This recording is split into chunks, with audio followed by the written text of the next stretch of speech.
keindahan dan keagungan-Mu, oh Tuhan. Ku nikmati kemuliaan-Mu, menyembah-Mu dengan segenap hatiku.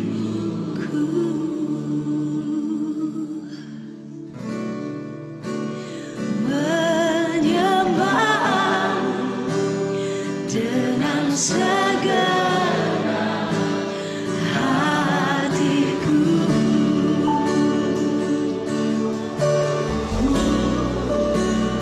Menyembah-Mu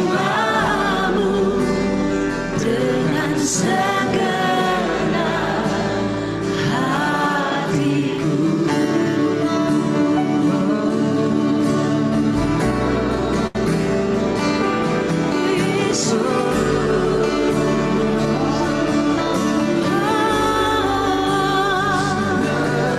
Kami menyembah-Mu,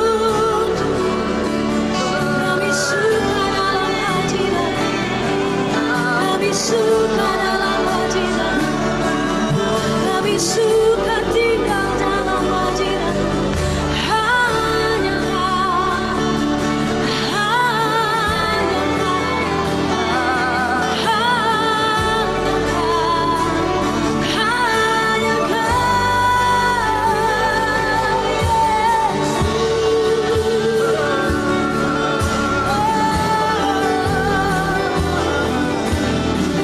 Suka di hadirat-Mu, diam di bait-Mu.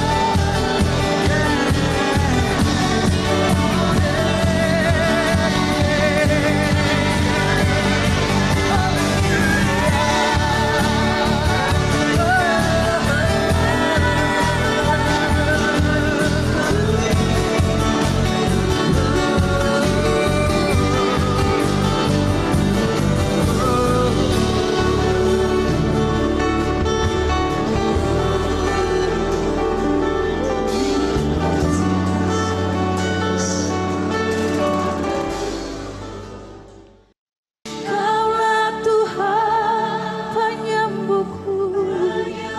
Amin. Kaulah Tuhan penyembuh. Kau berfirman dan sembuhkanku. Kaulah Tuhan penyembuh.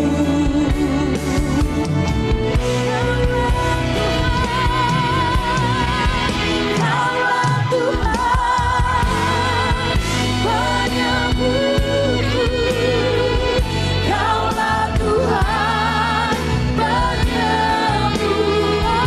Kau berfirman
Kami sungguh merasakan kehadiran-Mu di tengah-tengah dimanapun kami berada Tuhan.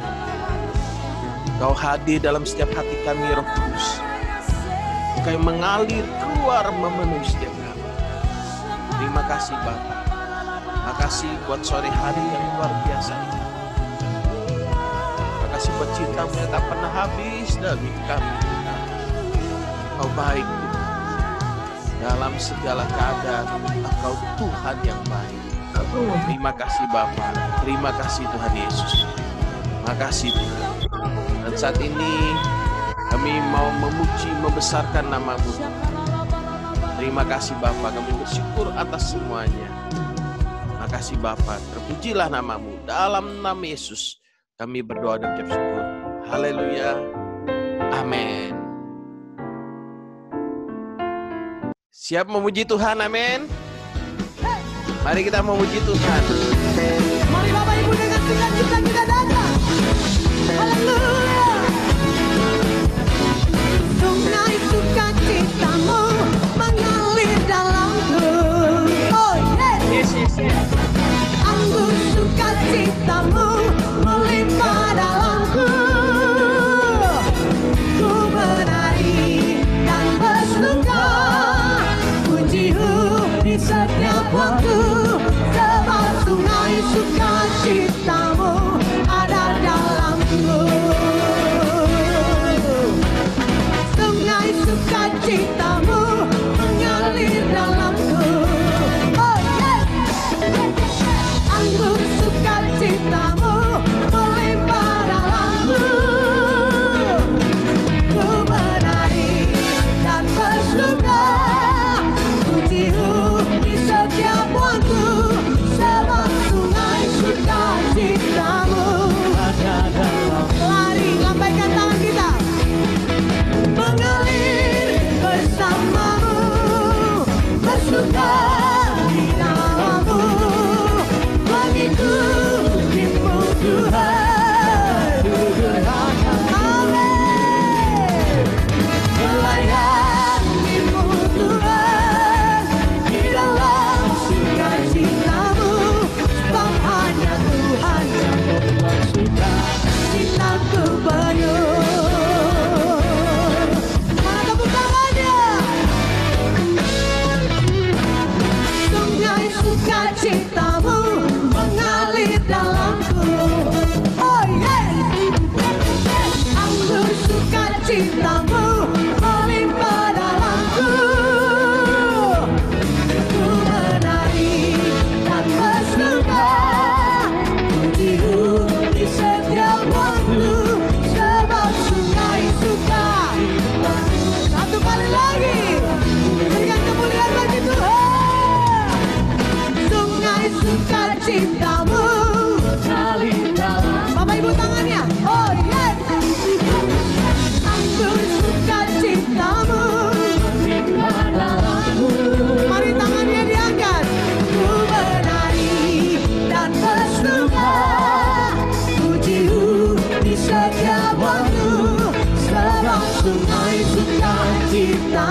Ibu ada sukacita, amin.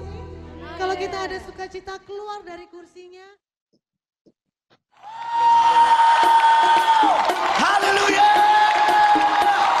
Come on, semua tepuk tangan sama-sama.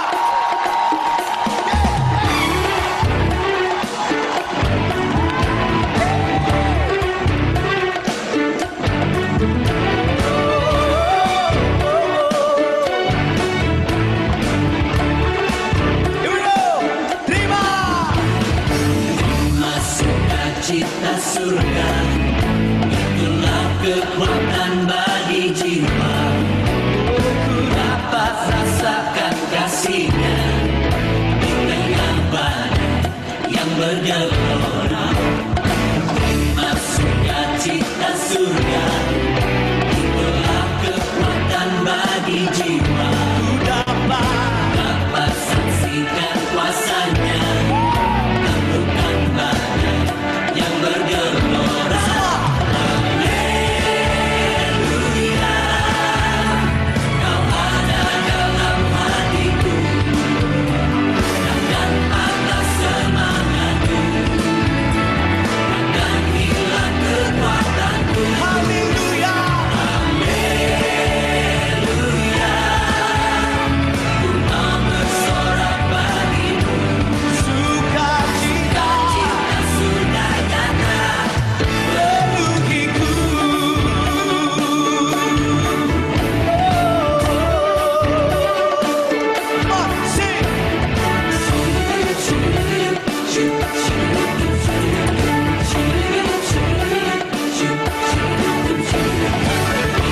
Sukacita surga, itulah kekuatan bagi jiwa. Dapat rasakan kasih-Nya di tengah badai yang bergelora. Terima sukacita surga, itulah kekuatan bagi jiwa. Dapat saksikan kuasa-Nya, taklukan badai yang bergelora. Haleluya, Kau ada dalam hatiku, dan atas semangatku, takkan hilang kekuatan. Katakan haleluya, haleluya, ku mau bersorak bagimu. Sukacita sudah nyata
Sekali lagi, satu lagi.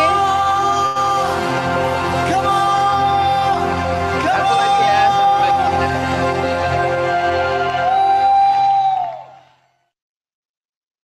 You ready? Yang ready kasih jempol 2 tinggi-tinggi.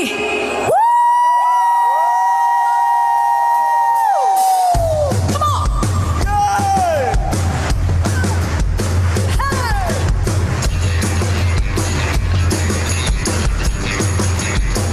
Everyone. I love Jesus. I love Jesus. Yes, I do. Yes, I do. I love Jesus. I love Jesus. How about you? How about you? I love Jesus. Yes, I do. I love Jesus. How about you?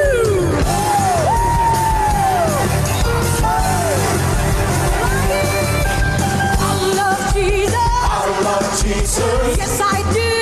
Yes, I do. I love Jesus. I love Jesus. How about you? How about you? I love Jesus. Yes, I do. I love Jesus. How about you? Lagi everyone. I love Jesus. I love Jesus. Yes, I do. Yes, I do. I love Jesus. I love Jesus. How about you? How about you? I love Jesus. Yes, I do. I love Jesus. How about you? I love Jesus. I love Jesus. Yes, I do. Yes, I do. Oh, I love Jesus. I love Jesus. Oh, how about you? How about you? I love Jesus. Yes, I do. I love Jesus. How about you? The bottom line, the way you went, with Jesus. We see the word is clear. We see the sin. Only Christ can set you free.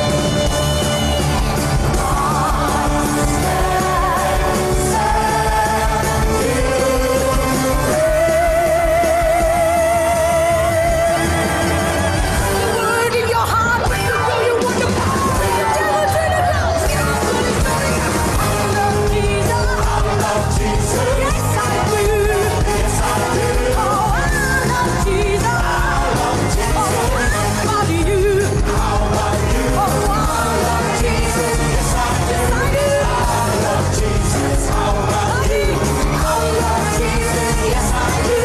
I love Jesus. I love Jesus. You love Jesus. You love Jesus. We love Jesus. We love Jesus.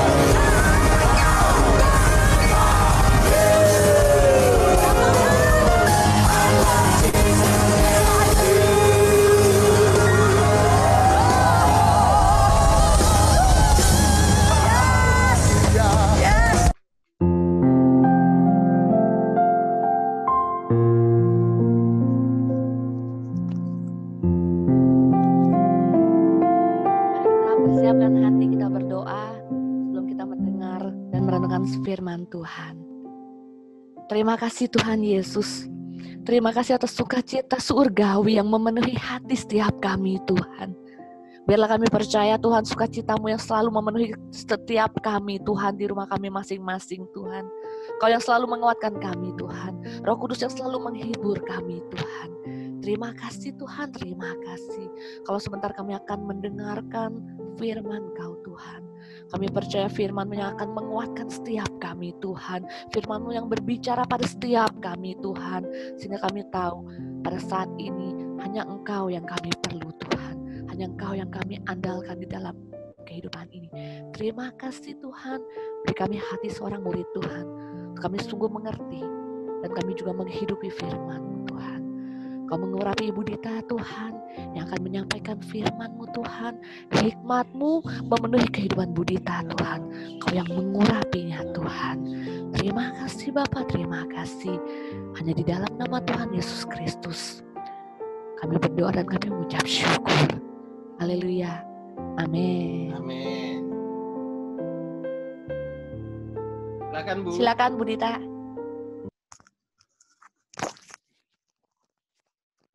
Goyangannya Luar biasa nanti ya. lanjutnya ya. Luar biasa sukacitanya ya, walaupun kita nggak bisa berkumpul, tapi terasa sih sukacitanya, senang banget ngelihat semuanya pada penuh sukacita, terutama lihat anaknya Colin. Seru banget goyangannya. Bersyukur di tengah-tengah kondisi seperti saat ini, Tuhan masih memberikan kepada kita alat penolong, yaitu Zoom, yang bisa mempertemukan kita, sekalipun secara jarak kita terpisahkan, kita nggak bisa saling ketemu satu sama lain, sekalipun rasanya hati ini rindu banget ya, pengen ketemu lagi, pengen memeluk gitu, pengen rasanya ngelihat senyumnya secara live, secara real, tapi karena karena belum bisa, jadi puji Tuhan lah ya, puji Tuhan, tetap bersukacita karena Tuhan sudah menyediakan teknologi Zoom ya, bersyukur untuk semua yang Tuhan sudah sediakan dan percaya bahwa segala sesuatunya akan mendatangkan kebaikan pada akhirnya. Ya, tema kita di bulan ini adalah minggu terakhir ya di bulan April. Tema kita adalah hidup dalam pimpinan dan kuasa Roh Kudus. Hidup dalam pimpinan dan kuasa Roh Kudus. Beberapa waktu ini tentu kita banyak sekali merenungkan tentang bagaimana karya Roh Kudus, bagaimana Roh Kudus mengubahkan kehidupan kita.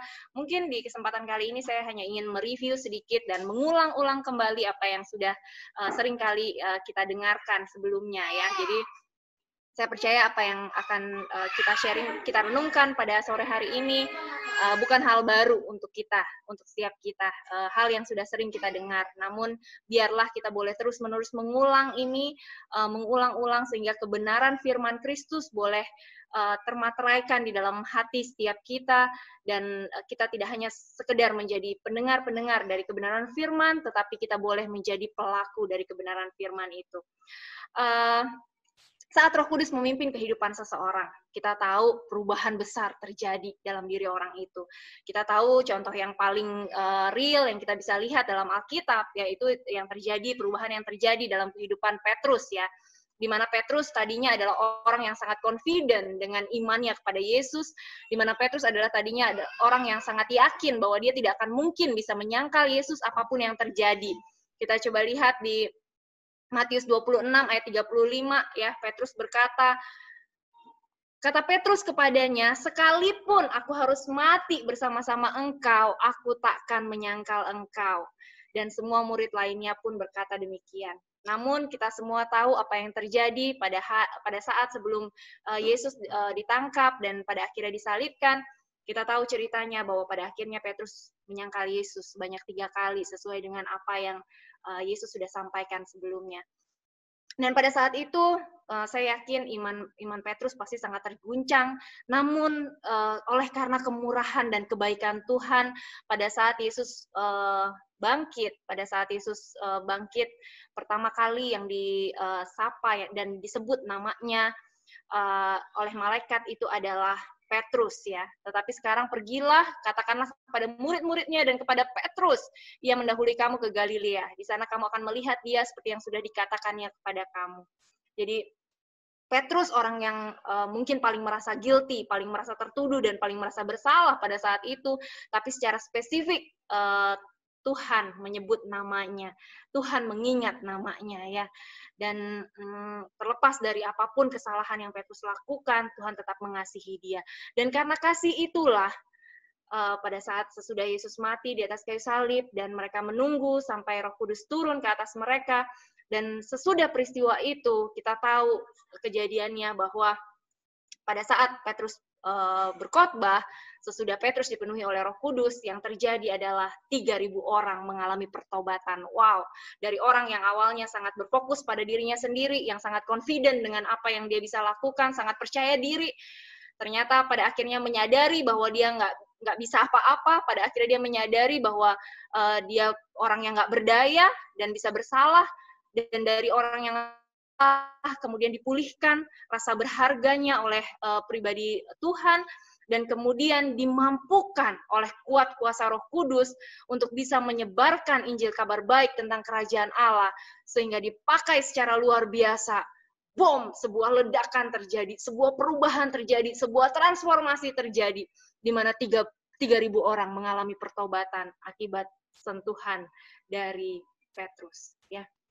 Luar biasa banget bagaimana kehidupan Petrus bisa mengalami perubahan yang sangat drastis dan sangat luar biasa saat Roh Kudus memenuhi hatinya, saat cinta kasih Tuhan memenuhi hatinya.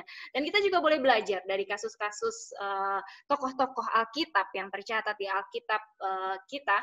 Dalam kisah perjanjian lama, kalau kita mau lihat sukses story dari orang-orang tokoh-tokoh yang namanya terkenal, ya, tokoh-tokoh besar yang hari ini kita kenal nama-nama mereka, yang sering kita pelajari kisah-kisah hidup mereka. Kalau kita mau lihat apa kunci dari keberhasilan mereka, kunci keberhasilannya ternyata satu, sama semuanya. Saya pernah coba teliti, saya coba selidiki, dan saya kagum karena ternyata ada satu kesamaan, ada satu kata kunci yang mengiringi kenapa kehidupan mereka bisa berhasil. Kita lihat seperti misalnya Abraham, Yusuf, Musa, Yosua, dari keberhasilan suku Yehuda, Daniel, Hakim-Hakim, Gideon, Samuel, Daud, Yosafat, Salomo, Yeremia, dan masih banyak tokoh lainnya. Mereka semua mengalami perubahan hidup, mereka semua mengalami keberhasilan, mereka semua boleh mengalami kemenangan di tengah pertempuran yang sangat dahsyat dengan kemampuan yang terbatas, dengan alat-alat yang terbatas, dengan sumber daya yang terbatas. Mereka semua bisa mengalami kemenangan yang luar biasa, dan bahkan mereka mewakili bangsa Israel untuk meraih kemenangan itu. Itu semua bisa terjadi bukan karena kuat dan gagah mereka ternyata. Itu semua bisa terjadi karena satu kata kunci, satu kata utama, yaitu Tuhan menyertai mereka. Pada saat Tuhan menyertai kehidupan seseorang, perubahan terjadi. Pada saat Tuhan menyertai kehidupan seseorang, kekalahan diubah menjadi kemenangan, kelemahan diubah menjadi kekuatan, keterbatasan diubah menjadi kuasa yang tidak terbatas. Itulah betapa hebatnya Tuhan yang kita sembah. Dan kabar yang sangat luar biasa baik yang saya rindu ingin saya ingatkan kembali pada setiap kita di sore hari yang luar biasa ini, bahwa Yesus punya nama yang lain, ya. Kalau Yesus namanya itu nggak cuman Yesus Kristus yang kita kenal, tetapi Yesus juga punya nama yang lain. Nama Yesus yang lain adalah Immanuel, yang artinya Tuhan beserta kita. Kalau kita lihat bagaimana takutnya, ya, ketakutannya Daud ketika Roh Allah pergi, sampai Daud berkata, jangan ambil rohmu daripadaku. Karena Daud tahu dengan pasti waktu Roh Allah nggak ada lagi di dalam hidupnya, dia bukan siapa-siapa. Waktu Roh Allah nggak ada lagi di dalam hidupnya, dia nggak akan bisa melakukan apapun juga. Dia akan terbatas. Segala sesuatunya akan terbatas. Dia tidak akan mampu melakukan apapun. Karena itu dia ketakutan banget kalau Roh Allah sampai pergi dari hidupnya. Namun kabar yang luar biasa baik pada sore hari ini, supaya setiap kita boleh ingat bahwa kita punya Tuhan Immanuel, Tuhan yang selalu bersama-sama dengan kita, Tuhan yang selalu menyertai kita, pribadinya selalu ada dalam hidup kita, dan tidak pernah sedetik pun dia meninggalkan kita. Tidak satu musim pun di dalam hidup kita dia biarkan kita seorang diri. Tidak satu detik pun dia membiarkan kita sendirian. Bahkan di titik terendah dalam hidup kita, di dalam lembah kekelaman sekalipun, dia ada di sana. Dia selalu menemani kita, dia selalu menolong kita, dan dia bahkan selalu menghibur setiap kita. Ada dua hal yang saya rindu agar setiap kita boleh sama-sama merenungkan pada sore hari ini. Ada dua hal, yaitu bagaimana caranya supaya kita bisa hidup dipimpin oleh Roh Kudus, dan bagaimana caranya supaya kita bisa mengalami kuat kuasa Roh Kudus. Hal yang pertama, bagaimana caranya supaya kita bisa dipimpin oleh Roh Kudus? Kita belajar dari Lukas 11 ayat 11 sampai 13. Lukas 11 ayat 11 sampai 13, firman Tuhan berkata, "Bapa manakah di antara kamu jika anaknya minta ikan daripadanya, akan memberikan ular kepada anaknya itu ganti ikan? Atau jika ia minta telur, akan memberikan kepadanya kalajengking? Jadi, jika kamu yang jahat tahu memberi pemberian yang baik kepada anak-anakmu, apalagi Bapamu yang ada di sorga, ia akan memberikan Roh Kudus kepada mereka yang meminta kepadanya." Terus terang waktu baca ayat ini, dalam benak saya gini, saya lagi baca dari atas gitu ya, makin ke bawah, loh, saya berpikir, loh, ini mintanya ikan sama telur, kok dikasihnya Roh Kudus. Kayaknya kok kayak nggak nyambung gitu. Saya nggak ngerti. Butuh waktu agak lama sampai saya bisa memahami. Pengen minta hal baik, kok nggak dibilang, Bapa mana yang tidak memberikan kepada kamu berkat yang berlimpah-limpah misalnya. Itu kan lebih enak ya, mungkin kelihatannya gitu ya. Menurut kita itulah yang kita harapkan gitu loh. Tapi kok ini yang diberikan Roh Kudus. Kenapa kok Roh Kudus? Kok bukan berkat itu sendiri? Kenapa kok bukan roti misalnya gitu ya. Kita lagi ngomongin tentang berkat jasmani kan di sini, lagi membicarakan tentang ikan dan telur gitu ya. Tetapi kok yang diberikan justru Roh Kudus gitu. Kok kelihatannya seperti nggak nyambung gitu. Saya sempat berpikir gitu, kenapa kok bisa seperti itu gitu. Tapi ternyata pada akhirnya saya menyadari bahwa memang di dalam kehidupan ini tidak lain tidak bukan yang kita butuhkan memang adalah Roh Kudus. Kenapa? Kita tahu sendiri bagaimana dunia ini memimpin kita pada satu kondisi di mana kita tidak akan pernah merasa puas, tidak peduli setinggi apapun pencapaian yang telah kita capai. Ya, semakin kaya seseorang, entah kenapa semakin kosong hatinya. Semakin hebat kedudukan seseorang, entah kenapa orang itu akan merasa krisis di dalam batinnya. Makanya kita nggak heran ya, di hari-hari ini banyak sekali orang yang justru memilih untuk mengakhiri hidupnya di puncak kejayaan karirnya, di puncak kesuksesan hidupnya. Orang lain di luar sana kelihatannya mungkin berpikir, loh, saya pingin mengalami hidup seperti yang dia alami. Punya rumah besar misalnya, namanya kedengeran sampai kemana-mana, suaranya bagus misalnya, seperti itu, punya talenta yang segudang. Tapi kenapa di tengah-tengah puncak keberhasilan hidupnya, justru dia memilih untuk mengakhiri hidupnya dengan bunuh diri? Karena satu alasannya, karena ada kebutuhan di dalam relung hati terdalam manusia yang tidak akan pernah dapat diisi oleh hal-hal yang fana sifatnya. Tidak nama besar, tidak kekayaan, tidak kedudukan.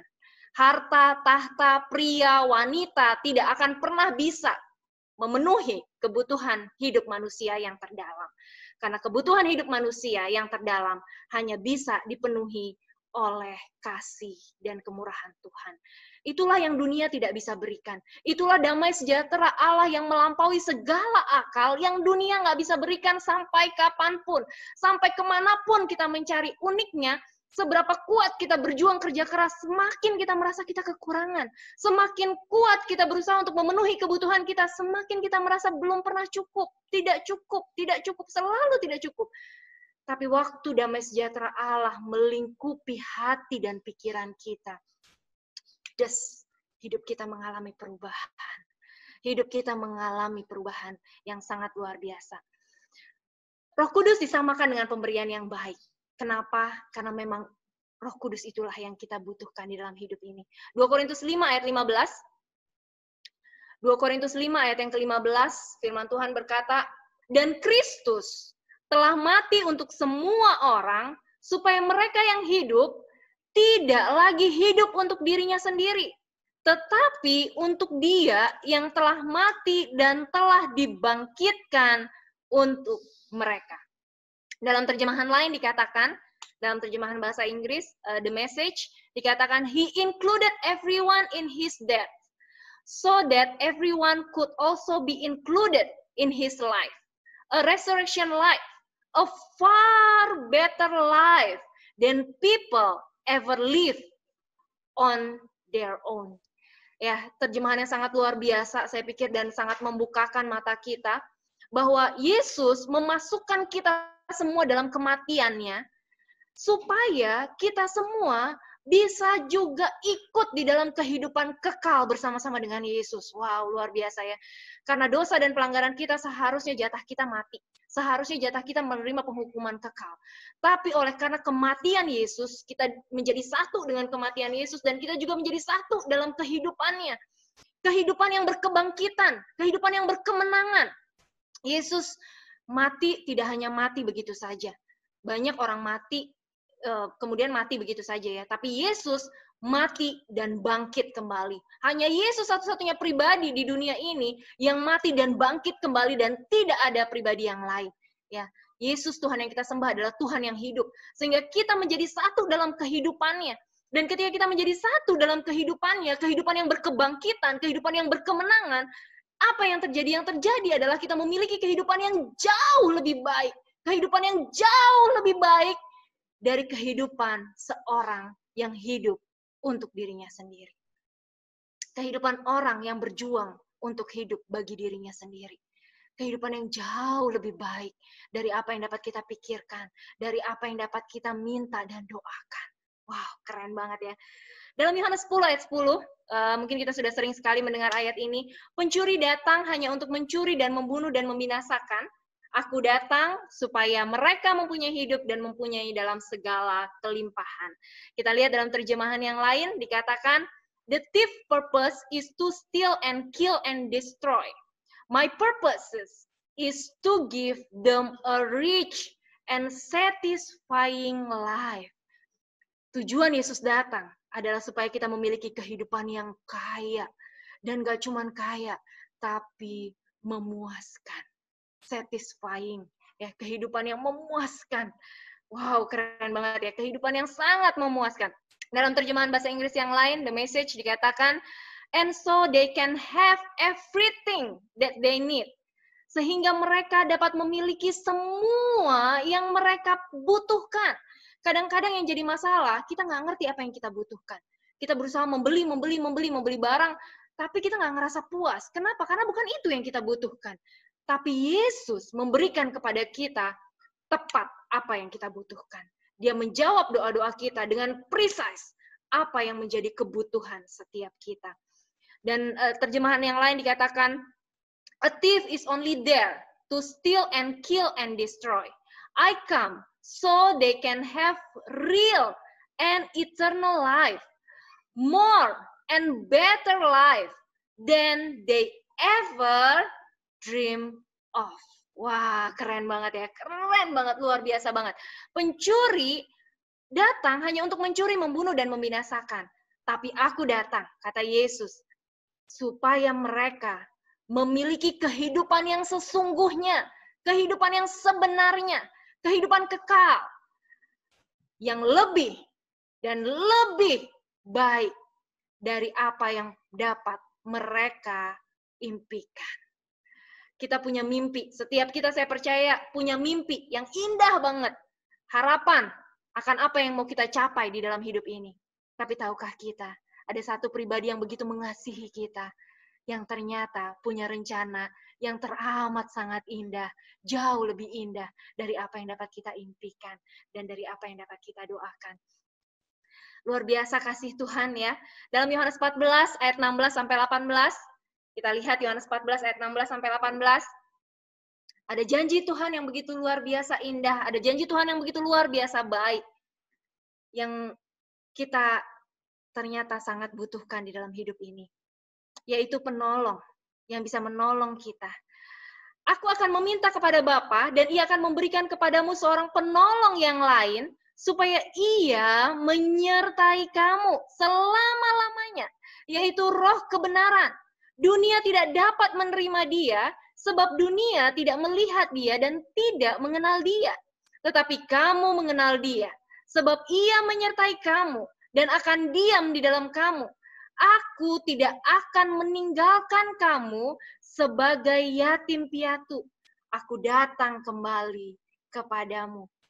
Kalau kita lihat konteksnya, ayat ini muncul sebelumnya ada ayat 15 ya. Jadi ayat ini mungkin sangat terkenal belakangan ini ya. Di bulan-bulan ini sering sekali kita ulang-ulang. Tapi kalau kita lihat sebenarnya ada konteksnya. Ada yang mendasari kenapa ayat ini muncul. Rupanya ayat ini muncul karena ada ayat yang ke-15. Kita lihat di Yohanes 14 ayat 15. Di sana ada sebuah perintah ternyata. Ada sebuah perintah yang nggak mudah untuk kita penuhi. Saya katakan tidak mudah, sebenarnya bukan hanya sekedar tidak mudah, sebenarnya sulit. Dan nggak cuma sulit, tapi mustahil untuk kita bisa penuhi. Kita coba lihat di Yohanes 14 ayat 15. Firman Tuhan berkata apa? Jikalau kamu mengasihi aku, kamu akan menuruti segala perintahku. Waduh, susah ya. Kalau kamu mengasihi aku, kamu akan menuruti segala perintahku. Kemarin yang ikut belajar firman, belajar sekolah pemuritan, kita sama-sama tahu bahwa yang namanya Taurat, perintah Allah, itu sebenarnya jumlahnya ada sekitar 613 ya. Jangankan untuk menuruti, untuk mengingat saja kita nggak mampu. Untuk tahu aja apa itu isinya, kurang lebih kita nggak sanggup gitu. Gimana mau menuruti? Nah, karena ketidaksanggupan kita untuk memenuhi itu, makanya ayat berikutnya muncul. Ayat berikutnya muncul bahwa Tuhan memberikan kepada kita penolong yang menyertai kita selama-lamanya, yang tidak akan pernah meninggalkan kita, yang memampukan kita untuk melakukan pekerjaan-pekerjaan besar yang sebenarnya kita tidak sanggup untuk lakukan apabila kita hidup dengan diri kita sendiri, dengan kekuatan kita yang terbatas, dengan kemampuan kita yang terbatas, apalagi dengan hati kita yang kelam dan penuh dengan dosa. Nggak akan mungkin sanggup kita memenuhi semua tuntutan-tuntutan itu. Dalam ayat Alkitab ini kita lihat kita punya penolong ya. Penolong ini dalam bahasa Yunani itu adalah parakletos. Parakletos ini kalau kita lihat dari bahasa aslinya, artinya sesungguhnya ini adalah pendamping. Pendamping yang selalu mendampingi, yang tidak pernah meninggalkan kita sedetik pun, yang selalu bersama-sama dengan kita, yang selalu menolong kita, yang selalu menghibur kita, dan selalu membela kita. Selalu membela kita. Jadi membela ini dalam kasus apa? Dalam kasus pengadilan rupanya. Jadi dalam kasus-kasus pengadilan, dialah yang akan membela kita dan membuat kita terlepas dari hukuman. Ya, dia menjadi pembela dalam persidangan, dalam pengadilan. Jadi luar biasa banget. Roh Kudus itulah yang selalu menolong kita, memberikan kepada kita kemampuan, memberikan kepada kita hati yang baru, memberikan kepada kita roh yang baru di dalam batin kita, memberikan kepada kita hati yang taat, hati yang mau dibentuk, hati yang mau nurut pada perintah Tuhan ya. Itulah sebabnya ketika hidup kita dikuasai oleh Roh Kudus, maka yang terjadi adalah setiap kita pasti akan mengeluarkan buah-buah yang luar biasa ya. Setiap kita pasti akan mengeluarkan perkataan-perkataan yang selalu membangun. Setiap kita pasti akan selalu mengeluarkan perkataan-perkataan yang membangkitkan semangat, yang membangun sesama kita. Karena Roh Kudus menolong kita dalam segala kesulitan, dalam segala persoalan, dalam segala masalah yang kita hadapi. Dia selalu memberikan dorongan, dia selalu memberikan kekuatan, dia selalu memberikan semangat untuk terus maju, untuk tidak menoleh ke belakang, untuk kita berlari-lari pada panggilan surgawi dan tidak lagi mengingat-ingat dosa-dosa dan pelanggaran yang kita lakukan, karena Tuhan pun tidak mengingatnya. Dalam segala situasi dan kondisi kita, dia selalu ada di sana. Dia selalu membawa kita terbang tinggi bagai Raja Wali untuk melintasi berbagai macam persoalan yang harus kita hadapi. Dia akan menolong kita untuk menerobos segala keterbatasan kita, segala ketidakmampuan kita, segala cacat kita, segala ketidaklayakan kita. Dia yang menolong kita untuk menerobos batas ketidakmampuan kita. Sebab firman Tuhan berkata, tidak ada yang mustahil bagi Allah. Tidak ada yang mustahil bagi Allah dan tidak ada yang mustahil bagi orang yang percaya. Kenapa tidak ada yang mustahil bagi orang yang percaya? Karena Roh Allah ada bersama-sama dengan kita. Dialah pribadi pencipta langit, bumi, dan segala isinya. Dialah Raja di atas segala raja. Dialah yang maha kuasa. Dia mau datang ke dunia ini mengambil rupa seorang hamba, menjadi sama dengan manusia. Untuk apa? Supaya setiap kita boleh mengalami persekutuan dengannya. Supaya dia boleh tinggal di dalam hati setiap kita dan memampukan setiap kita untuk melakukan perkara-perkara yang besar untuk memuliakan namanya. Wow, luar biasa banget ya. Luar biasa banget apa yang Roh Kudus lakukan. Kita lihat di dalam Yohanes 16 ayat yang ke-7. Yohanes 16 ayat yang ke-7. Saya terharu banget waktu ayat ini dibagikan pada saat doa malam yang disampaikan oleh Mako waktu itu ya. Namun benar yang kukatakan ini kepadamu adalah lebih berguna bagi kamu jika aku pergi. Sebab jikalau aku tidak pergi, penghibur itu tidak akan datang kepadamu. Tetapi jikalau aku pergi, aku akan mengutus dia kepadamu. Saya membayangkan bagaimana Yesus pada saat itu dia tahu bahwa hidupnya hanya nggak beberapa lama lagi di dunia ini. Dia akan diserahkan untuk menjadi dosa, gantikan kita. Dia yang tidak mengenal dosa, dijadikan dosa untuk kita, supaya setiap kita boleh dibenarkan oleh karena keberdosaannya. Dia mau melakukan itu. Dia diam, dia tidak membantah sedikit pun, dan dia berkata, adalah lebih baik kalau saya pergi. Dia merelakan dirinya, dia menyerahkan dirinya. Kenapa? Karena begitu besar cintanya atas setiap kita. Saya terharu sekali waktu ini dibagikan, luar biasa banget ya Tuhan ya. Dia merelakan dirinya, dia merelakan pribadinya yang begitu berharga untuk mati bagi kita, dan dia berkata, adalah lebih baik kalau aku pergi, nak. Lebih baik kalau aku pergi, supaya ketika aku pergi, kamu boleh mengalami kuasa kebangkitanku. Supaya ketika aku pergi, kamu yang terbatas, nak, jadi tidak terbatas karena aku menyertai kamu. Karena aku selalu bersama-sama dengan engkau. Karena aku selalu menyertai kamu dan tidak pernah meninggalkan kamu. Wow, luar biasa banget kasih Tuhan. Begitu indah dia memikirkan setiap kita. Begitu indah rencananya dalam hidup setiap kita ya. Begitu besar pengorbanan yang dia lakukan supaya setiap kita boleh bersekutu dengan dia, boleh mengalami persekutuan yang erat dengan pribadinya. Kita lihat di Yohanes 7 ayat 38 sampai 39. Yohanes 7 ayat 38 sampai 39, firman Tuhan berkata, barang siapa percaya kepadaku seperti yang dikatakan oleh kitab suci, dalam hatinya akan mengalir aliran-aliran air hidup. Yang dimaksudkannya ialah roh yang akan diterimanya oleh mereka yang percaya kepadanya. Sebab roh itu belum datang karena Yesus belum dimuliakan. Yesus rela menyerahkan dirinya, rela dirinya dimuliakan. Dimuliakan artinya Yesus harus mati di atas kayu salib, Bapak Ibu Saudara. Dia harus menanggung ganjaran akibat dosa dan pelanggaran yang setiap kita lakukan, akibat pemberontakan dan kejahatan kita. Dia diremukkan karena itu semua. Tapi dia mau melakukan itu karena apa? Karena dia mau agar hidup setiap kita mengalirkan aliran-aliran air kehidupan. Dia mau ketika hidupnya ada di dalam hidup setiap kita, mengisi relung-relung hati kita, mengisi kekosongan hati kita, memenuhi kebutuhan terdalam hidup kita ya. Dia memuaskan jiwa kita dengan kebaikan. Apa itu kebaikan? Kebaikan adalah pribadinya sendiri yang dia rela berikan untuk memenuhi hati kita, memenuhi kebutuhan hidup kita. Dan yang terjadi adalah kehidupan kita akan seperti aliran-aliran air kehidupan, di mana mengalirkan banyak sekali berkat-berkat kepada orang-orang di sekeliling kita. Menyejukkan, hidup kita akan menyejukkan, akan membersihkan banyak orang, banyak kehidupan orang-orang yang begitu tersentuh dengan kehidupan kita, hatinya menjadi bersih, hatinya menjadi lembut.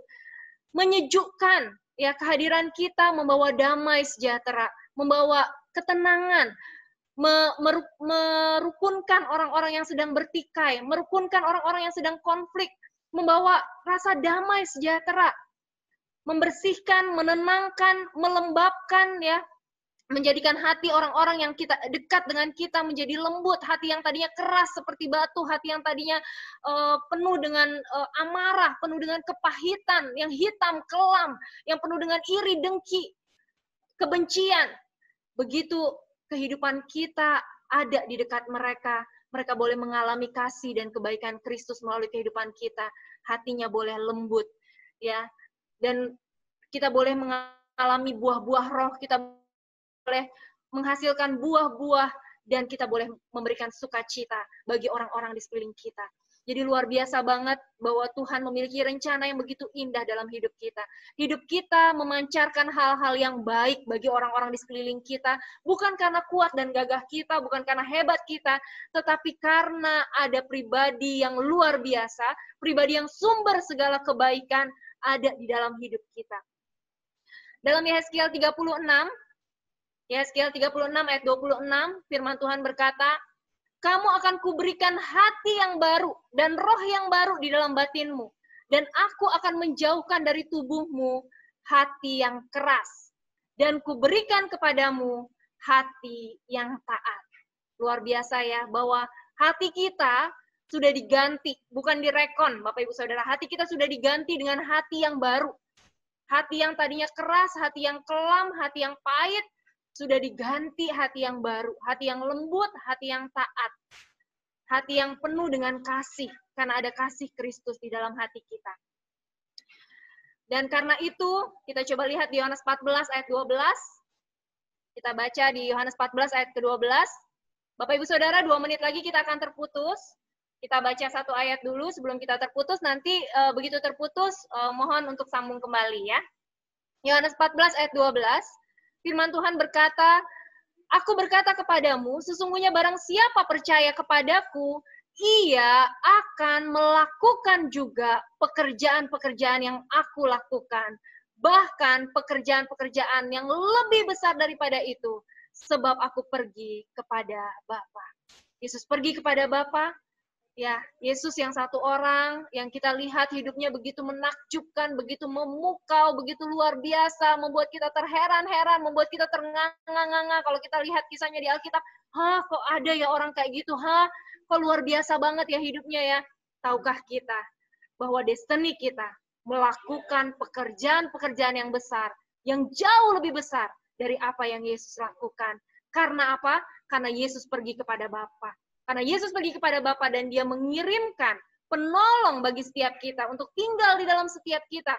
Penolong itu tidak lain, tidak bukan adalah pribadinya sendiri, adalah pribadi Yesus sendiri yang memampukan setiap kita untuk melakukan perkara-perkara yang besar, yang jauh lebih besar dari apa yang Yesus lakukan selama dia ada di dunia. Wow, luar biasa banget.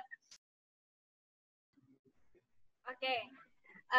Nah, lalu apa yang harus kita lakukan ya? Apa yang harus kita lakukan supaya kita bisa hidup dipimpin oleh Roh Kudus? Tadi kita sudah belajar bersama-sama bahwa rencana Tuhan begitu indah dalam hidup setiap kita dan bahwa kehidupan seseorang yang dipimpin oleh Roh Kudus itu akan mengalami perubahan yang sangat dahsyat. Dan sekarang apa dong yang menjadi bagian kita? Mari kita coba lihat di Galatia 5 ayat yang kelima, bagaimana sih caranya supaya kita bisa hidup dipimpin oleh Roh Kudus? Galatia 5 ayat yang kelima, firman Tuhan berkata, saya bacakan dari terjemahan firman Allah yang hidup ya, Bapak Ibu Saudara. Bapak Ibu Saudara kalau yang punya firman Allah yang hidup boleh dibuka.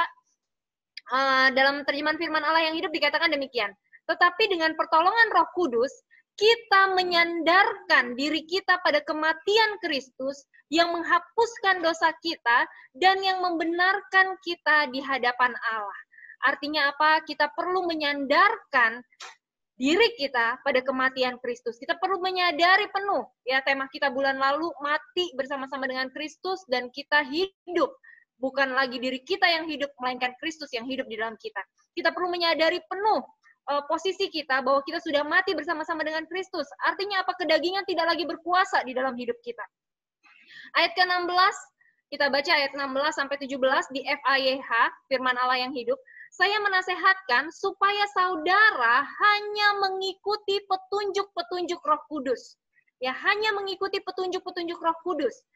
Ia akan menyatakan kemana saudara harus pergi dan apa yang harus saudara lakukan. Dengan demikian, saudara tidak akan terus-menerus mengikuti sifat jahat yang selalu mendesak saudara untuk berbuat salah. Sebab kita dengan sendirinya senang melakukan hal-hal yang jahat, yang berlawanan dengan yang dikehendaki Roh Kudus. Perbuatan baik yang ingin kita lakukan menurut kehendak Roh berlawanan dengan keinginan tubuh kita. Kedua kekuatan di dalam diri kita ini selalu berperang untuk dapat menguasai diri kita dan keinginan kita tidak pernah bebas dari pengaruh tekanan kedua kekuatan ini. Tahukah kita bahwa di dalam diri kita masih tetap ada dua kekuatan yang saling menarik, yaitu keinginan daging dan keinginan roh. Nah, pada sore hari ini saya mau kita semua sama-sama belajar bahwa kita harus sama-sama menyadari kita sudah mati bagi dosa dan kita hidup untuk memuliakan Allah. Daging kita sudah tidak lagi berkuasa atas diri kita. Jadi kita tidak lagi memenuhi keinginan-keinginan atau tuntutan-tuntutan daging, kedagingan-kedagingan kita. Sekalipun itu berusaha untuk menarik kita. Dalam Galatia 5 ayat yang ke-15, Galatia 5 ayat 18, Galatia 5 ayat 18, akan tetapi jikalau kamu memberi dirimu dipimpin oleh Roh, maka kamu tidak hidup di bawah hukum Taurat. Ajak diri kita, ajak pikiran, perasaan, dan kehendak kita untuk hidup dipimpin oleh Roh. Ajak pikiran, perasaan, dan kehendak kita, yaitu jiwa kita, untuk sepakat dengan keadaan roh kita. Untuk tidak sepakat dengan daging kita, tetapi sepakat dengan roh kita. Karena roh kita adalah roh yang baru, roh yang taat, roh yang lembut. Ada roh yang baik di dalam hati kita, di dalam batin kita. Dalam Galatia 5 ayat yang ke-18 sampai 26, firman Allah yang hidup, saya bacakan pada saudara. Apabila saudara dipimpin oleh Roh Kudus, saudara tidak usah lagi memaksakan diri untuk menaati hukum Taurat. Tetapi apabila saudara menuruti kecenderungan yang salah itu, hidup saudara akan menghasilkan kejahatan-kejahatan ini. Pikiran kotor, hawa nafsu, penyembahan berhala, kepercayaan kepada roh-roh jahat, kebencian dan perkelahian, iri hati dan amarah, usaha untuk memperoleh yang paling baik untuk diri sendiri, egois, kita menjadi orang yang egois, keluhan, mudah mengeluh, celaan, perasaan bahwa semua orang bersalah kecuali kelompoknya sendiri, mudah untuk menghakimi orang lain, mudah untuk menjatuhkan penghakiman akan orang lain, mudah mengatakan orang lain salah, mudah untuk menunjuk kesalahan orang lain, dan akan timbul ajaran yang salah, kedengkian, pembunuhan, pemabukan, pesta liar, dan sebagainya. Sekali lagi saya katakan bahwa siapa juga yang hidup seperti itu tidak akan mewarisi kerajaan Allah. Tetapi apabila Roh Kudus menguasai hidup kita, Ia akan menghasilkan buah-buah ini dalam diri kita. Kasih, sukacita, damai sejahtera, kesabaran, keramahan, kebaikan, kesetiaan, kelemah lembutan, dan penguasaan diri. Dan semua ini tidak bertentangan dengan hukum-hukum Yahudi. Mereka yang telah menjadi milik Kristus telah menyalibkan, kita sudah mati bagi dosa, kita sudah menyalibkan keinginan mereka yang jahat pada salib Kristus. Kalau sekarang kita hidup oleh kuasa Roh Kudus, marilah kita mengikuti pimpinan Roh Kudus dalam setiap segi kehidupan kita. Dengan demikian, kita tidak perlu mencari pujian dan kemasyuran yang hanya akan menimbulkan perasaan iri dan dengki, penyembahan berhala, kepercayaan kepada roh-roh yang jahat, kebencian dan perkelahian, iri hati dan amarah, usaha untuk memperoleh yang paling baik untuk diri sendiri, keluhan, celaan, dan lain sebagainya. Kita tidak perlu lagi untuk hidup di bawah hukum Taurat, Bapak Ibu Saudara. Kita tidak perlu lagi hidup dengan penuh kecemaran, tetapi kita boleh hidup untuk memuliakan nama Allah. Karena kita membiarkan Roh Kudus memimpin kehidupan kita. Dalam 2 Korintus 3 ayat yang kelima, 2 Korintus 3 ayat yang kelima, mari kita sama-sama belajar identitas kita di dalam Tuhan, bahwa dengan diri kami sendiri, kami tidak sanggup untuk memperhitungkan sesuatu seolah-olah pekerjaan kami sendiri. Tidak, kesanggupan kami adalah pekerjaan Allah. Kalau kita bisa berbuat baik, kalau kita bisa melakukan perkara-perkara yang besar untuk memuliakan Tuhan, itu semua bukan karena kuat dan gagah kita. Tetap Roh Kudus yang melakukan di dalam hidup kita, tapi kita perlu mengajak jiwa kita untuk sepakat dengan roh kita. Kita perlu merelakan diri kita, merelakan hidup kita untuk dipimpin oleh Roh Kudus. Ya, sebagaimana pesan yang Bapak Gembala sering sampaikan, pesan yang kelihatannya ringan, kelihatannya mudah, kelihatannya light, kelihatannya sering sekali diulang-ulang, disampaikan kepada kita. Namun kalau secara jujur kita mau renungkan, apakah kita sudah melakukannya di dalam kehidupan kita sehari-hari, itu biarlah menjadi perenungan bagi setiap kita. Yaitu, ikut Tuhan gampang. Dengar, nurut aja baik-baik. Ikut Tuhan itu gampang, kata Pak Gembala ya. Dengar, nurut aja baik-baik. Bapak Ibu Saudara, mari kita sama-sama belajar. Tidak hanya sekedar dengar, ya, tidak hanya sekedar hafal dari statement tersebut, tapi mari kita sama-sama belajar untuk mengikuti tuntunan Roh Kudus. Ikut Tuhan, menyerahkan diri kita, merelakan diri kita untuk dipimpin oleh kuat kuasa Roh Kudus. Sekalipun kadang tidak selalu semuanya baik-baik saja.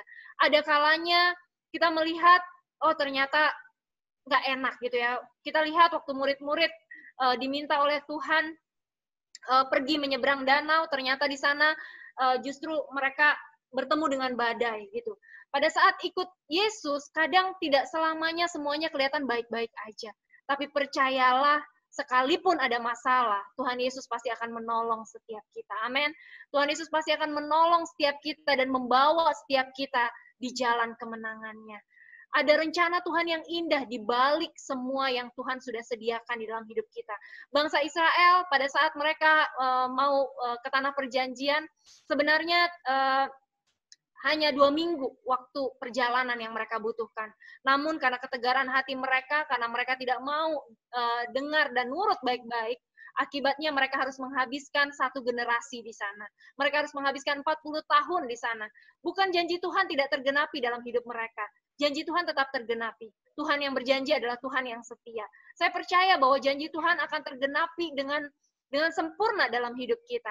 Tetapi sayang banget ya, kalau akhirnya harus mengalami delay. Kalau akhirnya harus mengalami keterlambatan.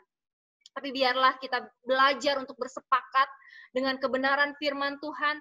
Ajak jiwa kita, pikiran, perasaan, dan kehendak kita untuk berjalan dalam keadaan roh kita, di mana ada roh yang baru di dalam batin kita, ada roh yang lemah lembut, ada roh yang penurut, ada roh yang mudah dibentuk, mudah diatur, mudah untuk diajar. Jadi belajar untuk sepakat dengan roh kita, biarkan hidup kita dipimpin oleh Roh Kudus, dan sadari kalaupun kita bisa berjalan dalam pimpinan Roh Kudus, itu semua bukan karena kehebatan kita, tetapi karena kebaikan dan kemurahan Tuhan. Tadi hal yang pertama yang kita sudah belajar, bersama-sama bagaimana kita bisa hidup dipimpin oleh Roh Kudus. Supaya kita bisa hidup dipimpin oleh Roh Kudus, caranya adalah dengar, nurut baik-baik. Amin. Dengar dan nurut baik-baik. Belajar untuk ikuti apa kata Roh Kudus dalam setiap sisi dari kehidupan kita. Sekecil apapun keputusan yang akan kita ambil, belajar untuk dengar apa yang Roh Kudus mau dalam hidup kita. Hal yang kedua, bagaimana caranya supaya kita bisa menikmati kuasa dari Roh Kudus. Tadi bagaimana kita hidup dipimpin oleh Roh Kudus, sekarang bagaimana kita bisa menikmati kuasa Roh Kudus. Kita coba lihat di Galatia 3 ayat yang kelima. Galatia 3 ayat yang kelima. Saya bacakan di firman Allah yang hidup ya, Bapak Ibu Saudara. Saya bacakan terjemahan di firman Allah yang hidup. Saya bertanya lagi kepada saudara, apakah Allah memberikan saudara kuasa Roh Kudus dan mengadakan mujizat-mujizat di tengah-tengah saudara karena saudara berusaha menaati hukum Taurat? Tentu saja tidak. Ini terjadi hanya apabila saudara percaya pada Kristus dan benar-benar bersandar padanya. Tahukah kita bahwa Injil yang kita dengar, firman Tuhan yang kita dengar hari-hari ini punya kuasa, Bapak Ibu Saudara. Ada kuasa dari setiap pemberitaan firman yang disampaikan. Ada kuasa dari setiap pemberitaan firman yang disampaikan. Kalau kita tahu Injil adalah kekuatan bagi orang-orang yang percaya. Kita lihat di Roma 1 ayat ke-16. Saya yakin Bapak Ibu Saudara punya Alkitab yang berterjemahan baru ya. Saya coba bacakan dari firman Allah yang hidup ya. Roma 1 ayat 16 dari firman Allah yang hidup. Sebab saya tidak merasa malu akan berita kesukaan mengenai Kristus ini. Berita ini adalah cara Allah yang penuh kuasa, Bapak Ibu Saudara, untuk membawa semua orang percaya ke surga. Wow, keren ya. Adalah berita cara Allah yang penuh kuasa. Berita ini adalah cara Allah yang penuh kuasa untuk membawa semua orang percaya ke surga. Berita ini mula-mula hanya dikabarkan kepada orang-orang Yahudi saja, tetapi sekarang setiap orang diundang untuk datang kepada Allah dengan cara yang sama. Itu keren banget karena Injil adalah kekuatan Allah. Kata kekuatan, kalau minggu lalu Bu Ervi sudah sharing dengan kita, kata kekuatan itu dari kata dunamis. Dunamis itu kalau tadi saya baca lagi gitu, saya pengen tahu apa sih artinya gitu dari bahasa aslinya. Ternyata arti kata dunamis itu adalah power for performing miracles. Wah, keren banget ya. Ada kekuatan untuk menghasilkan mujizat. Jadi kalau pengen lihat mujizat, kayak apa sih mujizat itu? Pengen mengalami mujizat Tuhan, apa yang harus kita lakukan? Belajar firman, Bapak Ibu Saudara. Belajarlah firman. Dengar Injil kebenaran firman Kristus. Di sanalah akan terjadi mujizat yang mengubahkan kehidupan kita. Kalau kita dapat kesempatan ya di New Life, kita punya Bapak Gembala yang luar biasa baik, yang sangat memperhatikan jiwa kita, yang sangat memperhatikan roh kita, Bapak Ibu Saudara. Sampai diadakan kelas pemuritan seminggu 2 kali. Ayo ikut. Ada mujizat dari setiap pemberitaan firman yang disampaikan. Ada dunamis, ada power for performing miracles. Dan kita akan terkagum melihat bagaimana kuasa Tuhan dinyatakan melalui setiap pemberitaan firman yang diberikan. Dan gak hanya sampai di sana, tapi mari kita juga belajar untuk tidak hanya sekedar belajar, ya terus-menerus belajar, merenungkan kebenaran firman, terus-menerus diperbaharui, relakan diri kita, rendahkan diri kita untuk terus-menerus mau diajar, mau terus-menerus mendengar kebenaran firman. Dan nggak hanya sampai situ saja, tetapi juga bagikan kebenaran firman itu kepada orang lain. Yohanes 15 ayat 26-27. Jangan simpan firman itu untuk diri kita sendiri. Yohanes 15 ayat 26-27, firman Tuhan mengatakan, jikalau penghibur yang akan kuutus dari Bapa datang, yaitu roh kebenaran yang keluar dari Bapa, ia akan bersaksi tentang aku. Roh Kudus akan bersaksi tentang Yesus. Tetapi kamu juga harus bersaksi, karena kamu dari semula bersama-sama dengan aku. Jadi destiny kita, kalau kita pengen tahu Bapak Ibu Saudara, kejadian-kejadian setiap kita bukan terjadi secara kebetulan, setiap kita diciptakan karena ada purpose, karena ada tujuan Tuhan yang mulia, yang berharga, yang sangat besar.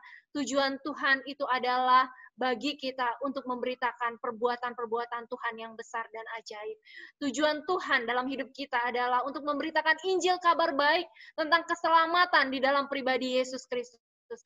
Ada satu rahasia yang dinanti-nantikan dari abad ke abad, dari turunan ke keturunan, yang dicari-cari oleh bangsa-bangsa, yang hari ini dinyatakan untuk setiap kita, anak-anak Tuhan yang sangat dikasihi, yaitu kebenaran tentang pribadi Yesus Kristus yang menyelamatkan orang-orang yang terhilang. Karena itu jangan simpan rahasia terbesar itu untuk diri kita sendiri, tapi belajarlah untuk membagikan kebenaran firman itu, karena ada kuasa dari setiap berita firman yang disampaikan. Kita lihat di ayat terakhir, di Markus 16 ayat yang ke-20. Markus 16 ayat 20. Markus 16 ayat 20, firman Tuhan berkata, mereka pun pergilah memberitakan Injil ke segala penjuru. Dan ini yang keren banget Bapak Ibu Saudara, saya waktu baca ayat ini ya, saya merinding dan saya kagum benar Bapak Ibu Saudara. Ternyata Tuhan turut bekerja dan meneguhkan firman itu dengan tanda-tanda yang menyertainya. Waktu kita sharing kebenaran firman Kristus, waktu kita sharing firman, mungkin sesuatu yang kelihatannya sederhana bagi kita. Mungkin sesuatu yang kelihatannya sehari-hari kita sudah dengar gitu ya. Tapi tahukah kita bahwa setiap firman yang kita beritakan, ada Tuhan, ada pribadi yang luar biasa, yang maha kuasa, pencipta langit, bumi, dan segala isinya. Dia raja di atas segala raja, dia pencipta alam semesta ini, pribadi yang maha kuasa, maha dahsyat, maha luar biasa. Ternyata dia turut bekerja di dalam setiap kita. Terlepas dari keterbatasan kita, terlepas dari ketidakmampuan kita, dia turut bekerja. Dia turut bekerja dan gak cuma bekerja saja, tetapi dia mengkonfirm, dia meneguhkan setiap berita firman yang disampaikan dengan tanda-tanda mujizat yang ajaib. Wah, sungguh luar biasa. Jadi ada dua hal yang kita pelajari pada sore hari ini, hal yang sederhana, tapi biarlah kita tidak, sekali lagi, tidak hanya sekedar menjadi pendengar kebenaran firman, tetapi kita boleh menjadi pelaku-pelaku kebenaran firman yang setia. Hal yang pertama, bagaimana supaya kita bisa hidup dipimpin oleh Roh Kudus? Kita belajar untuk ikut Tuhan, dengar, nurut baik-baik. Amin. Dengar dan nurut baik-baik. Percayalah bahwa kita punya hati yang baru, hati yang taat di dalam batin kita. Dan karena kita punya hati yang baru, hati yang taat, karena itu di dalam kehidupan kita akan memancar aliran-aliran air kehidupan. Kita akan menjadi pribadi yang mudah dibentuk. Kita akan menjadi pribadi yang mudah untuk ikut Tuhan, dengar, nurut baik-baik. Kita akan menjadi pribadi yang mudah untuk diajar dan dipimpin. Kemudian hal yang kedua yang kita bisa belajar pada sore hari ini, bagaimana supaya kita bisa melihat kuasa Roh Kudus dinyatakan melalui kehidupan setiap kita. Belajar kebenaran firman dan bagikan kebenaran firman itu sampai seluruh bumi penuh dengan kemuliaan Tuhan. Mari kita bersatu dalam doa. Tuhan, kami mengucap syukur untuk kasih-Mu yang begitu besar. Terima kasih untuk sore hari yang luar biasa ini Tuhan. Terima kasih karena pribadi-Mu yang begitu luar biasa boleh tinggal di dalam hidup setiap kami yang penuh dengan keterbatasan. Kami tahu Tuhan bahwa ada kuasa yang tidak terbatas di dalam hidup setiap kami yang terbatas. Kami bersyukur untuk karya-Mu yang begitu indah. Kami bersyukur untuk rencana-Mu yang begitu besar dalam hidup setiap kami Tuhan. Ada rancangan yang tidak terbatas. Ada kuasa yang tidak terbatas. Yang akan menerobos batas kemustahilan dalam hidup kami. Yang akan menerobos batas setiap ketidakberdayaan kami. Terima kasih Tuhan. Terima kasih untuk kasih-Mu yang besar. Kami tahu bahwa Engkau sudah memberikan kepada setiap kami hati yang baru. Roh yang baru. Roh yang taat di dalam batin kami. Sudah tidak ada lagi hati yang keras. Hati yang kelam. Hati yang penuh dengan kemarahan. Sudah dijauhkan dari hidup kami. Karena ada Roh Kudus. Roh yang penolong setiap kami. Roh yang menuntun setiap kami. Roh yang menghibur setiap kami. Roh yang memampukan setiap kami untuk melakukan perkara-perkara yang besar bersama-sama dengan Engkau. Sehingga kami percaya Tuhan, kami boleh menjadi pengikut-pengikut kebenaran firman-Mu. Kami boleh hidup di dalam tuntunan Roh Kudus. Kami boleh ikut Tuhan, dengar dan nurut baik-baik. Terima kasih Tuhan. Dan kami juga percaya bahwa kuasa-Mu akan dinyatakan melalui pribadi anak-anak-Mu di tempat ini Tuhan. Kami akan memakai waktu-waktu yang ada saat-saat ini Tuhan. Di mana dunia diliputi dengan ketakutan. Dunia diliputi dengan kekhawatiran. Dunia diliputi dengan teror, dengan tipu muslihat dari si jahat. Saat-saat inilah Tuhan. Anak-anak Tuhan akan bangkit untuk menyatakan kebenaran firman Tuhan. Untuk menyampaikan Injil kabar baik yang dapat memerdekakan banyak orang. Sampai seluruh bumi mengakui bahwa hanya Yesus Kristus Tuhan dan Juru Selamat yang layak untuk ditinggikan. Terima kasih Tuhan. Terima kasih untuk kebaikan-Mu, terima kasih untuk sore hari ini. Kami percaya Engkau Tuhan yang akan memateraikan di dalam hati setiap kami kebenaran firman-Mu Tuhan. Hamba-Mu terbatas, namun hamba percaya ada kuasa yang tidak terbatas, yang selalu bersama-sama dengan anak-anak-Mu, dimanapun mereka berada Tuhan. Kau bersama-sama dengan mereka, Engkau menuntun setiap langkah dalam kehidupan mereka.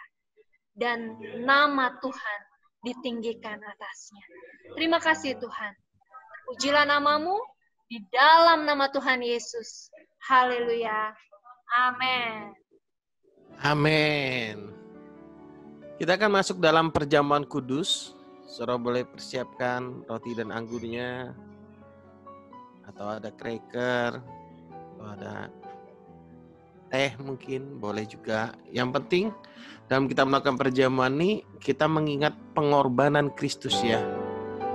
Tubuh dan darah Kristus yang telah dicurahkan bagi setiap kita. Mari disiapkan masing-masing.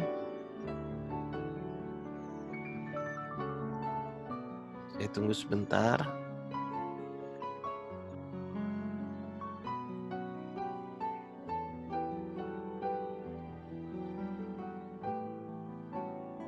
Sudah siap?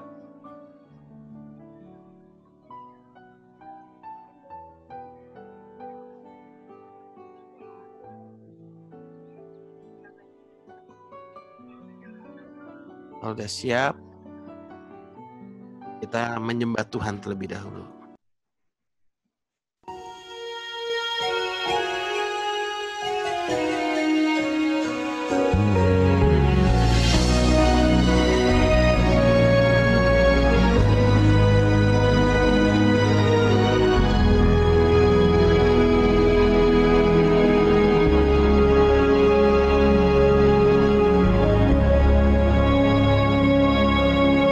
Saat ku masuk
Mari kita angkat roti pada tangan kanan kita bersama-sama. Saudara-saudaraku yang dikasihi oleh Tuhan Yesus. Inilah tubuh Yesus Kristus yang telah dipecah-pecahkan bagi saudara dan saya. Inilah tanda cintanya yang tak pernah habis dalam hidup saudara dan saya. Dia sudah all out.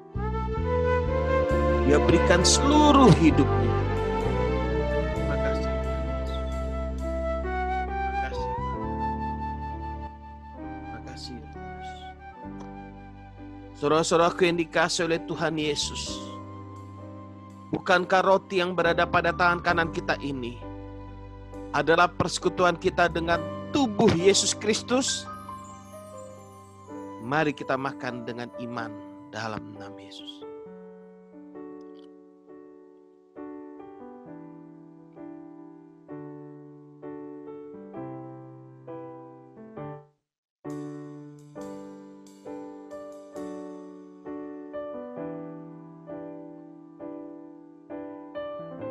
Mari kita angkat anggur pada tangan kanan kita bersama-sama. Yesus. Dan inilah darah perjanjian baru. Darah yang telah ditumpahkan bagi saudara dan saya. Darah yang memperdamaikan kita dengan Allah. Darah yang telah menebus kita. Sebab di dalam Dia dan oleh darahnya kita telah beroleh penebusan, yaitu pengampunan dosa menurut kekayaan kasih karunia-Nya. Saudara-saudaraku yang dikasihi oleh Tuhan Yesus, bukankah anggur yang berada pada tangan kanan kita ini adalah persekutuan kita dengan darah Kristus? Mari kita minum dengan iman dalam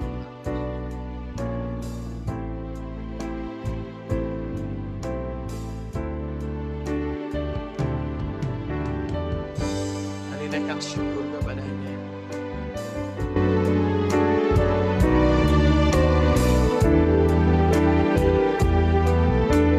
Dia baik. Dia sangat baik. Dalam segala keadaan, Dia baik. Ingatlah selalu akan pengorbanannya di atas kayu yang telah membenarkan, menguduskan, dan menebus setiap kita.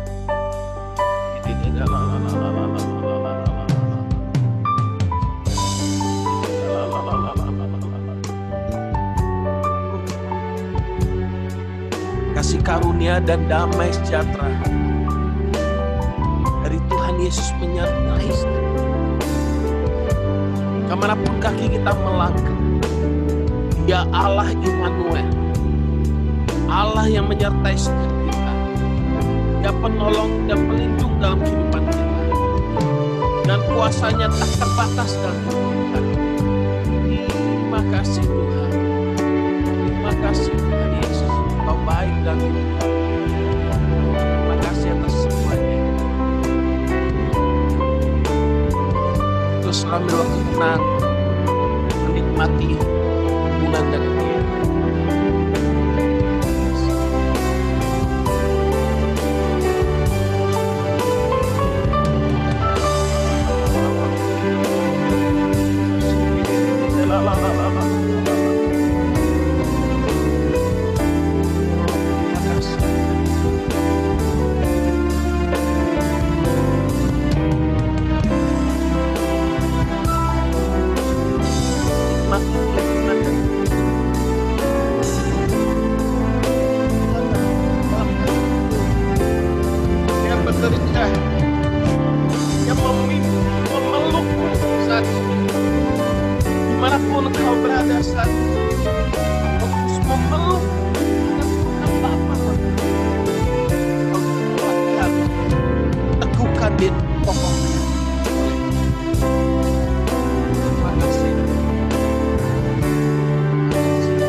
kasih cinta-Mu.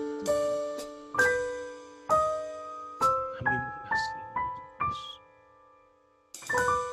Terima kasih Tuhan.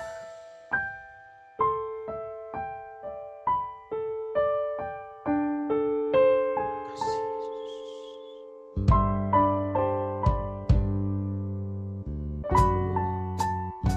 Kami nikmati keindahan. Kami rasakan damai sejahtera daripada Allah Roh Kudus dan ada ketenangan, ketentraman dalam hati kami. Terima kasih Tuhan. Terima kasih Tuhan Yesus. Kami bersyukur buat sore hari yang luar biasa ini. Terima kasih buat kebenaran firman-Mu. Kami menyadari penuh bahwa kami sudah mati bagi diri kami. Kami berada dalam kematian Kristus ketika Kristus disalibkan. Kami turut disalibkan bersama dengan Kristus. Terima kasih Tuhan. Dan kami dibangkitkan bersama dan kebangkitan Kristus. Kami memiliki kehidupan yang baru dalam Tuhan Yesus. Terima kasih Bapa. Terima kasih buat kebenaran firman-Mu yang mengajarkan kami untuk kami selalu mendengar, menuruti, mentaati kebenaran firman-Mu dalam hidup kami. Dan kami mau terus memberitakan Injil. Karena kami tahu Injil adalah kekuatan Allah. Bahkan sebelum kami menyampaikan kepada orang yang ada di sekitar kami sendiri terus mengkhotbahkan Injil buat diri kami. Kabar baik yang daripada Tuhan Yesus. Yesus sudah mati di atas kayu salib untuk menebus dosa kami. Dikuburkan dan pada hari ketiga ia telah bangkit. Terima kasih Tuhan, terima kasih. Makasih buat anak-Mu Budita yang sudah menyampaikan kebenaran firman Kristus. Ku percaya urapan kuasa Roh Kudus terus melimpah dalam kehidupannya. Kasih karunia damai sejahtera melimpah dalam kehidupannya.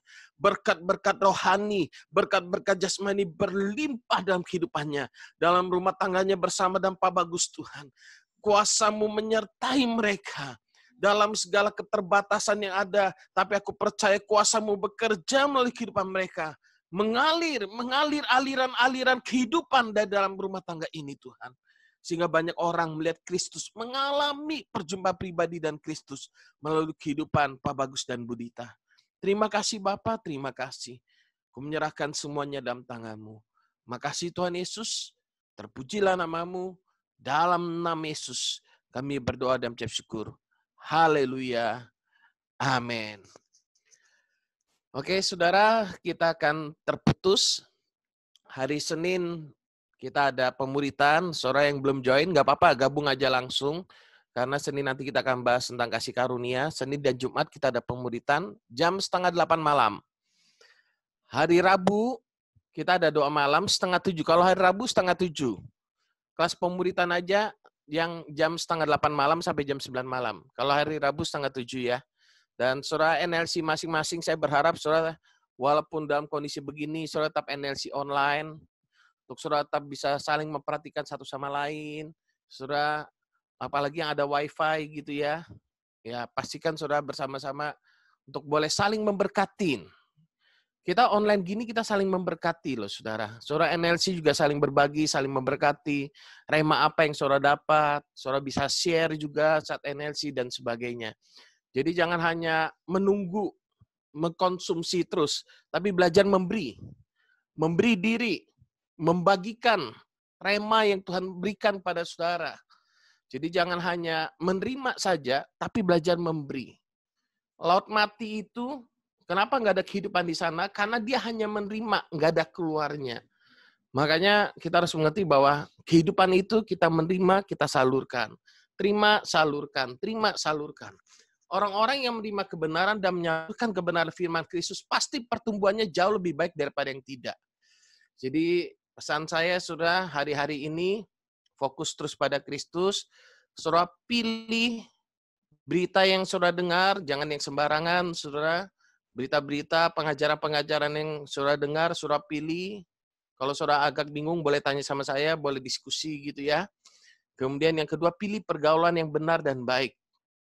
Jadi jangan salah bergaul sampai. Bahkan kita berkata sekalipun orang yang menyebut dirinya adalah saudara seiman, saudara, Tapi kalau dia hidup dalam dosa, cabul, kikir, dan sebagainya, saudara, pembohong, Alkitab mengajarkan kita jangan bergaul dan orang-orang seperti itu. Kenapa? Karena dia sudah tahu kebenaran. Tapi dan orang-orang berdosa yang lain yang di luar yang belum mengerti kebenaran, preman, pelacur dan sebagainya, saudara boleh bergaul, beritakan Kristus kepada dia.